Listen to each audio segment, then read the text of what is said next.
Hi, I'm Ronnie from Ronnie's Garage. Today we're holding our monthly tech meet at my shop, and we're going to be working on steering racks. I'm going to show you how to take them apart, put them back together, and hopefully make them work. Okay, here we go. So now we put these seals on. These two parts, where'd my housing go? As you can see, it's got, somebody's been very generous with their RTV, room temperature vulcanizing. I usually just run them up to a wire wheel to clean them off. I'm going to do that real quick.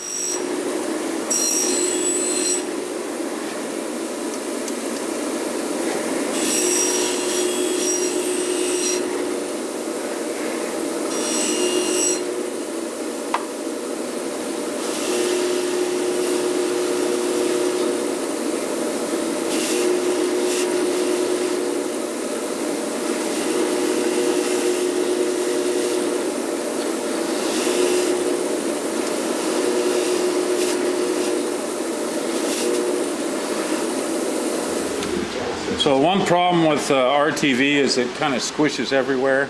So I'm just going to take this out. And this is sharp too, so I'm going to be careful.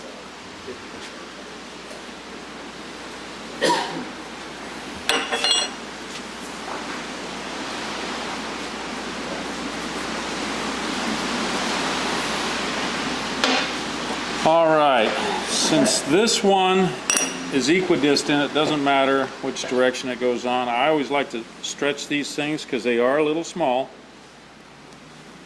onto this before I slide it on. So there's that. And it's much easier to do it when I can get to both sides, inside and stretch.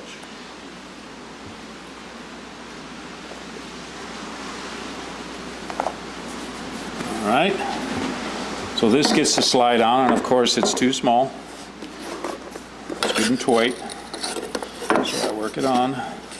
And this is where you got to pay attention, because if you just pull this on, this is going to pop off. You got to put it that way. And this is the tricky part, is getting it up on this big welded side. I don't know how they weld the steel to the aluminum. I really don't. There must be a steel sleeve inside here. See, there's a weld there. See that? Yeah. I've never figured that out.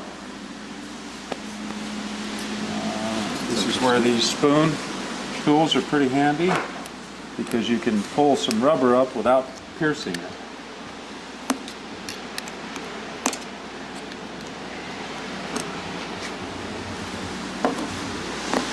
And you twist it and it's there.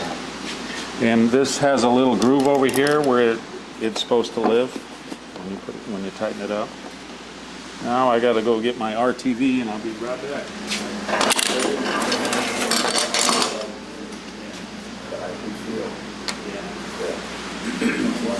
That'll ring in. Okay. My RTV of choice is called The Right Stuff. Oh, I don't even need it. First I got to get this. Here's that new seal. And you can see, if you want to look at it real closely, the rubber's not all distorted. And I'll tell you one thing, it's a tight fit. It is a tight fit. So you can't have this, it has to go on almost level, but you got to get it started. So I've done this so many times. I've had mechanics spend a half hour trying to get that thing on, which is maddening when you're the boss. Okay, here we go. Now I'm going to put a little bead in this groove down here. Very slight. And I really don't think it's all that necessary. It's just that it looks cool.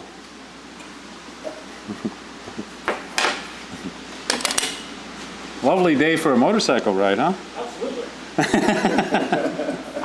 I got one other attendee, regular attendee, didn't show today, rides a motorcycle, so I thought he was here and I was looking for him. All right, here we go. There's another bead.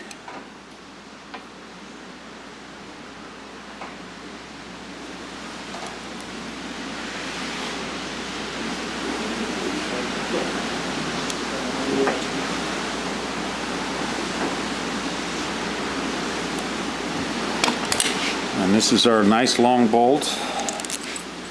And it's long, I like that, because then you can get it almost started. So this has to work so the metal housing slides in there. And then as you tighten it, it squishes out. Keep out the water pretty well. When you think about it, this is right under the front of the car. So this is in a target zone for days like this where it's going to get stuff in there.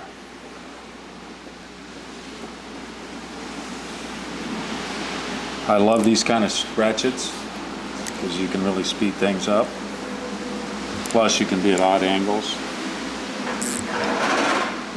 But I think this ratchet alone right here from Snap-on's about $160, $170. I don't know how these young guys get started. I really don't anymore. So we're, well, yeah, but eventually those Harbor Freight would, not eventually, usually quite often they fail. And especially if you use them all day long on hard stuff. So the good tools you can't beat, but the price that they get for them, I'm going to put a seal on this. Let me find out. This didn't have a washer on it. So. I had my racing team, the policy was if the Harbor Freight tool breaks, Craftsman is not. Right. And that's just the access plug for that centering bolt. There we go, we're almost there. Now, remember I told you a lot of times you have to heat these to get them off, and you can still see remnants of rust in there, and you can see where corrosion has been. So I always grease them when I put them on, just to make it easier for the next time, because this rack will not last forever. They're one of the weaker spots on these cars to fail as far as leaks. Put our little O-ring in there.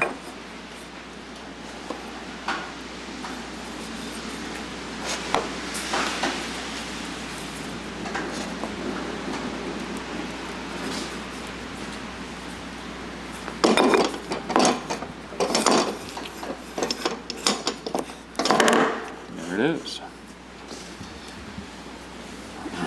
Take a big nut.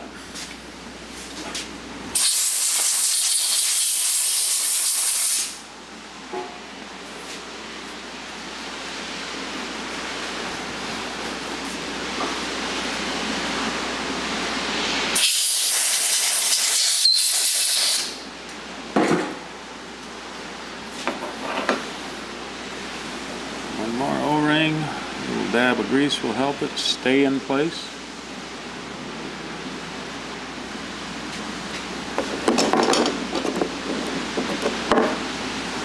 Help, not make it.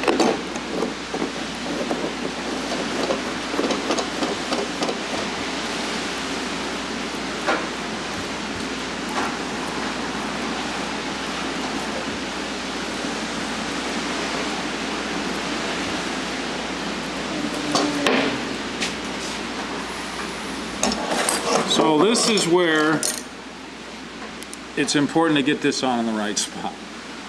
Because if I tighten it up now and it's off, what it's going to do is when you bolt it up to the car, it's going to twist this tube.